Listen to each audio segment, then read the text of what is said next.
You اے ای نے اعلان کیا ہے کہ 5 سپٹمبر 2025 کو جمعہ کے دن سرکاری ملازمین کے لیے عوامی تعطیل ہوگی تاکہ پیغمبر محمد صلی اللہ علیہ وسلم کی ولادت منائی جا سکے۔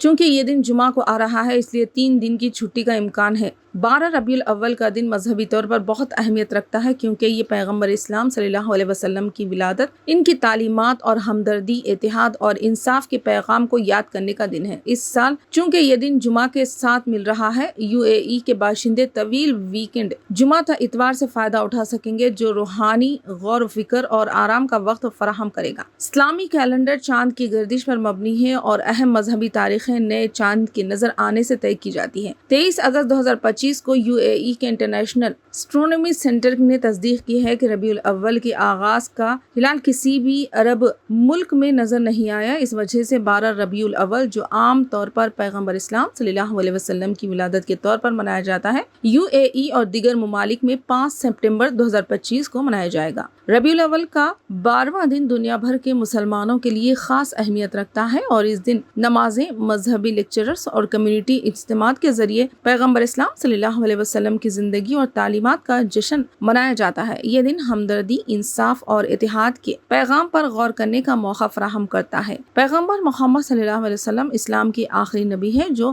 570 عیسوی میں مکہ میں پیدا ہوئے اور 632 عیسوی میں مدینہ میں وفات پائے۔ وہ نہ صرف روحانی رہنما تھے بلکہ عرب معاشرے کے مصلح اور متحد کرنے والے بھی تھے۔ ان کی تعلیمات قرآن اور احادیث میں محفوظ ہے اور آج بھی دنیا بھر کے 1 ارب سے زیادہ مسلمانوں پر اثر انداز ہے۔